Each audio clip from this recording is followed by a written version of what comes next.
마태복음 10장 1절에서 16절까지의 말씀입니다.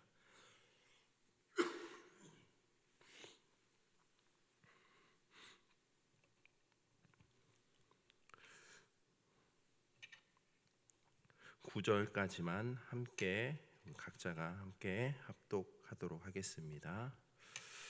예수께서 거기서 떠나 유대 지경과 요단강 건너편으로 가시니 무리가 다시 모여들거늘 예수께서 다시 전례대로 가르치시더니 바리새인들이 예수께 나와 그를 시험하여 묻되 사람이 아내를 버리는 것이 옳으니까 대답하여 이르시되 모세가 어떻게 너에게 명하였느냐 이르되 모세는 이혼 증서를 써 주어 버리기를 허락하였나이다.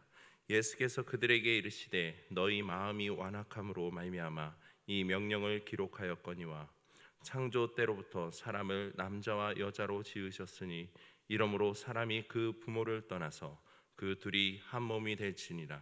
이러한즉 이제 둘이 아니요 한 몸이니 그러므로 하나님이 짝지어 주신 것을 사람이 나누지 못할지니라 하시더라. 아멘. 잠시 기도하겠습니다. 하나님 감사합니다. 오늘도 주님 앞에 우리가 예배하며 나아갈 때 하나님 우리의 마음을 붙들어 주시고 또 주의 말씀을 통해서 깊은 은혜의 깨달음을 허락하여 주셔서 우리의 삶에 온전히 실천할 수 있는 믿음을 허락하여 주시옵소서. 오늘 드려지는 우리의 예배를 주님께서 기뻐 받아 주시옵소서. 감사드리며 예수님의 이름으로 기도드립니다. 아멘.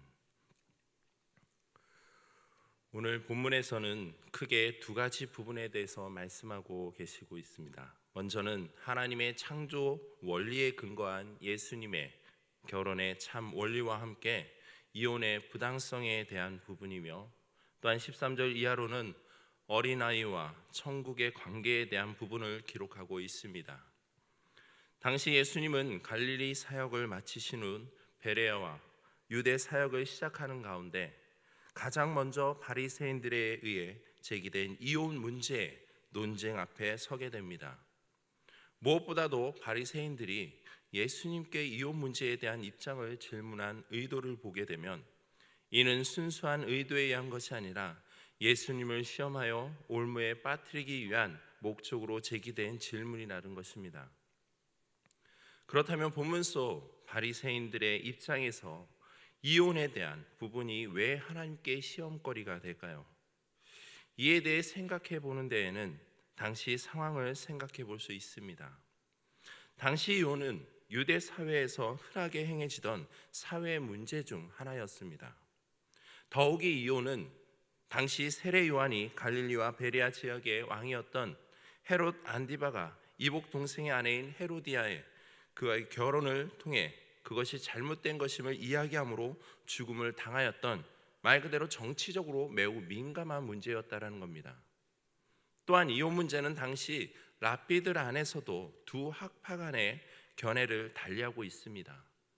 먼저 샤마이 학파는 간음죄 외에는 이혼할 수 없다는 보수적인 견해인 반면에, 다른 힐레 학파는 간음죄 외에도 사소한 이유로도 이혼할 수 있다는 자유적인 견해를 주장하고 있었다라는 겁니다. 특히 대부분의 유대인들은 이 힐레 학파의 자유주의적인 견해를 지지하여서 이혼을 악용하는 경우가 많았기에 여자들에게 있어 이혼 문제는 바로 사회적으로 매우 심각한 문제였다라는 것입니다. 이런 가운데 만일 예수님께서 이혼에 대한 부정적인 입장을 밝히셨다면 바리새인들은 이를 정치적인 문제로 삼아 세례 요한과 같은 운명에 빠뜨렸을 것이며, 반대로 이혼의 천성적인 긍정적인 견해를 밝혔다면 예수님 자신의 그 가르침에 어긋날 뿐만 아니라 바리새인들로부터 율법의 가르침을 부정하는 자유주의자로 공격을 받을 수 있었던 상황인 것입니다. 그러므로 당시 정치적으로나 사회적으로 매우 민감한 문제였던 이 이혼에 대해서 예수님께서 어떻게 대답을 하시더라도 곤란한 지경에 빠질 수밖에 없었던 것입니다. 이에 대해 예수님은 그러한 바리새인들의 어리석은 시험과 논쟁을 아셨기에 그들이 따르는 모세의 율법이 주어진 배경과 그 목적을 언급하심으로 인해서 모세의 율법을 초월하는 바로 하나님의 창조의 그 원리를 근거로 한 결혼의 참 원리를 말씀하시므로 그들의 무지함과 어리석음을 지적하고 일깨워주고 있다라는 것입니다. 그렇다면 잘못된 생각을 하고 있는 바리새인들에게 있어 본래 하나님께서 명령하신 이혼에 대한 그 율법의 과연 참 의미는 무엇일까요? 이에 대해 예수님께서는 5절에 말씀하고 계십니다. 너희 마음이 완악함으로 말미암아 이 명령을 기록하였다라고. 본절과 병행 구절인 마태복음 19장 8절에 보시면 예수께서 이르시되 모세가 너희 마음의 완악함 때문에 아내 버림을 허락하였거니와 본래는 그렇지 아니하리라 말씀하고 있습니다. 오늘 본문의 마가복음의 10장에 나타나는 이혼의 문제와 병행 구절인 19장에 나타나 있는 말씀을 함께 구분해서 보시면 오늘 본문의 말씀을 우리가 좀 더 이해할 수 있다는 겁니다. 병행 구절인 마가복음 19장 8절에 나타나 있는 본래라는 의미는 창조시부터 근원으로부터라는 의미입니다. 즉 예수님께서는 이혼에 관한 모세의 율법의 본래 의도가 바리새인들의 생각과 다른 것을 분명히 보여주는 것으로 지금 바리새인들이 예수님을 시험하고 있는 이 이혼 문제에 대해서는 하나님의 창조의 원리와 근원으로부터 점검되어야 하는 것으로 본문 6절에서 9절까지 언급하고 있는 것과 같이 인간의 타락하기 전 에덴 동산에서 주어진 바로 하나님의 결혼법에는 완전히 결합하여 한 몸을 이루라는 그 내용만 나올 뿐 이혼은 그 가능조차도 나타나 있지 않다라는 겁니다. 그러나 인간의 타락 후 그 이후에 이혼 문제에 있어서의 일방적인 여성의 피해를 막기 위하여서 하나님께서는 약자 보호 차원에서 신명기 24장 1절에 사람이 아내를 맞이하여 데려온 후에 그에게 수치되는 일이 있음을 발견하고 그를 기뻐하지 아니하면 이혼 증서를 써서 그의 손에 주고 그를 자기 집에서 내보낼 것으로 이혼 법률을 제정하고 있습니다. 성도 여러분, 결혼의 근본 원리는 6절 이하에서 나오는 바와 같이 인간을 남자와 여자로 창조하신 그 하나님의 창조 원리에 따라 하나님께서 친히 짝지어 준 것이며 결혼 제도 역시 이러한 창조 원리에 근거하여서 제정된 신적 제도이므로 결혼을 통해 한 몸이 된 부부는 자신들 임의대로 결코 둘로 나누어질 수 없다라는 것입니다. 그러기에 바리새인들이 따르고 있는 이 이혼에 대한 말씀은 본래는 이혼을 하지 않는 것이 이상적이지만 인간의 완악함으로 인하여 여성이 일방적으로 피해를 당하여 더 큰 불행의 사태가 악화되는 것을 방지하고 이혼을 억제하고자 이혼 증서를 주고 이혼하는 것을 제한적으로 허락하였다라는 것입니다. 그러므로 더 큰 불행을 방지하기 위한 하나의 방편으로 불가피할 경우 이혼을 허락한 모세의 율법을 가지고 이혼을 정당화하는 것은 결코 바람직한 모습은 아니기에 이혼과 관련된 그 모세의 율법의 이전에 그 하나님의 창조 원리가 더 우선적으로 전제되어야 함을 일깨워주고 있습니다. 그러기에 성도인 우리는 하나님께서 짝지어 주신 그 배우자를 귀히 여기고 또한 사랑하면서 서로 상대방의 부족한 것을 채우고 서로 이해하고 도움으로 하나님께 영광을 돌리는 그러한 삶을 살아가야 될 것입니다. 또한 13절 이하에서 보시면 예수님으로부터 축복을 받기 위해 사람들이 자신들의 아이를 데리고 오는 내용이 증거되고 있습니다. 그런데 앞에서의 그 이혼 논쟁에 대한 부분과 어린아이에 대한 예수님의 축복은 별개의 사건처럼 보일 수가 있습니다. 그러나 이 두 내용의 이면의 의미를 우리가 생각해 보면 연결성이 있다라는 겁니다. 즉 이혼 논쟁에 있어서는 율법의 본래의 의미를 잘못 알고 있는 바리새인들의 모습이 나타나 있는 반면에 13절 이하로는 어린아이의 가치를 몰랐던 제자들의 잘못된 행동의 모습이 나타나 있는 것으로 바리새인과 제자들의 영적 무지함을 엿볼 수가 있다라는 겁니다. 무엇보다 13절 이하에서는 예수님께서 어린아이들에게 안수해 주신 그 사건 자체만을 다루고 있는 것이 아니라 천국에 들어갈 자의 자격이 어떤지를 일깨워주고 있다라는 겁니다. 다음 10절 이하로 설명되는 그 부자 청년과 예수님과의 대화도 마찬가지로 연결되고 있다는 것입니다. 먼저 13절을 보시면 사람들은 자신들의 어린아이들을 예수님께 데리고 나와 축복을 받으려 하고 있습니다. 당시 가정을 보면 어린아이들을 데리고 나와 납비나 존경하는 사람으로부터 축복을 받게 하려는 관습적인 행위가 있었습니다. 그런데 그런 이들을 향해 제자들은 꾸짖고 있다는 것입니다. 제자들의 이러한 모습에 대해서는 명확하게 드러나 있지는 않습니다. 그러나 중요한 것은 그런 제자들의 모습을 보고 예수님의 반응입니다. 14절에 예수님께서 보시고 노하시어라고 말씀하고 있습니다.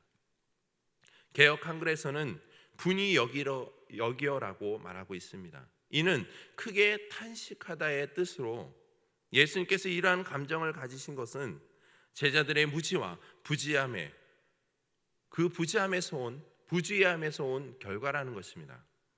즉 9장에서 예수님은 누가 크냐는 그에 대한 논쟁하는 제자들에게 어린아이를 영접하는 자는 자신을 영접하는 것이며 또 예수님을 보내신 하나님을 영접하는 것이라고 가르치고 있습니다.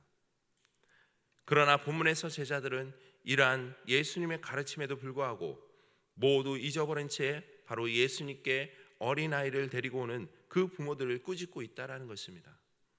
결국 예수님은 제자들에게 14절과 15절에서 어린아이들이 내게 오는 것을 용납하고 금하지 말라. 하나님의 나라가 이런 자의 것이니라. 내가 진실로 너희에게 이르노니 누구든지 하나님의 나라를 어린아이와 같이 받들지 않는 자는 결단코 그곳에 들어가지 못하리라 일깨워주고 계십니다. 이와 같은 말씀은 이미 마태복음 18장 3절에서도 주신 바가 있습니다. 너희가 돌이켜 어린아이들과 같이 되지 아니하면 결단코 천국에 들어가지 못하리라 말씀하고 계십니다. 이 두 말씀이 보여주듯이 천국에 들어갈 자의 조건은 바로 어린아이와 같은 그러한 자가 되는 것입니다. 사실 당시 유대인들의 입장에서는 납득하기 어려운 부분입니다.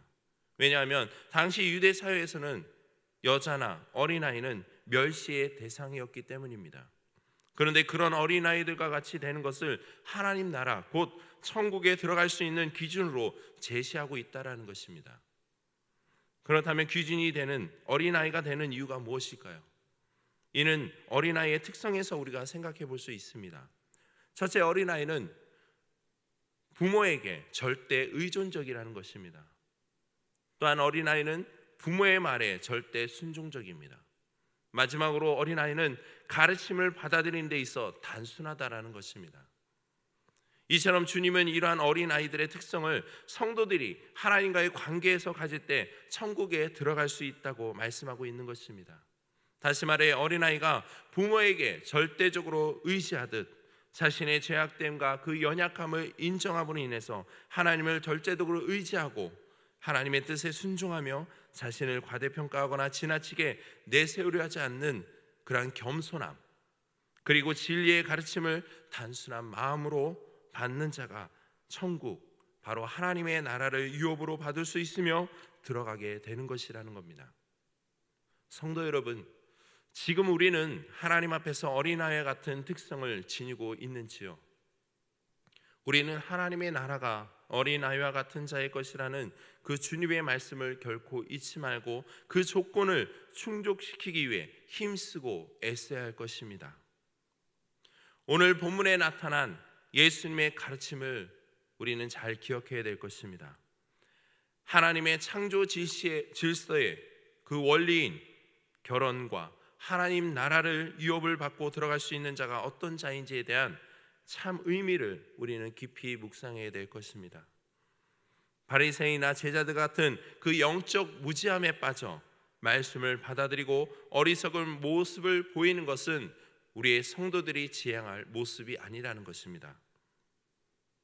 그러기에 우리는 하나님의 지혜로 말미암아 영적 분별력을 가지고 하나님의 자녀로서의 그 온전한 믿음을 실천해 나아갈 수 있도록 날마다 주님께 간구하며 하나님의 지혜를 구함으로 더욱더 믿음의 실천적인 모습을 지향해 나아가야 될 것입니다. 오늘 말씀을 기억하시면서 우리의 삶을 더욱더 풍성한 열매로 거둘 것을 기대하고 소망하며 또 하나님 앞에 날마다 나아가는 저와 여러분들 되기를 주님의 이름으로 축복합니다. 이 시간 기도할 때 오늘 말씀을 기억하시면서 영적 무지함이 아닌 영적 분별력을 가지고 바로 하나님의 말씀의 참뜻을 깨달아 실천하는 믿음이 있도록 기도하시고, 또한 담임 목사님과 사모님 가정을 위해서, 그리고 모든 교육자분들과 직분자들, 성도님들, 또한 선교사님들의 성령 충만함과 사역과 삶의 안위를 위해서, 그리고 원래 목사님과 사모님의 성령 충만함과 영육간에 강건케 해달라고, 그리고 아픔 가운데 있는 그 환우들을 위해서 기도해 주시고, 또한 예수 그리스도의 십자가의 사랑을 묵상하며 모든 성도분들의 가정과 삶의 예배가 더욱 견고해질 수 있도록, 마지막으로 오랜 시간 동안 이어지고 있는 코로나 질병으로 인해 그 모든 것들이 하나님의 은혜로 말미암아 하루빨리 종식되어 이 나라 민족의 삶이 정상적으로 회복되어질 수 있도록 이 나라 민족 가운데 하나님의 긍휼의 은혜를 베풀어 달라고 함께 기도하시고, 각자의 기도 제목을 가지고도 함께 기도하시고 돌아가시겠습니다. 함께 기도하겠습니다.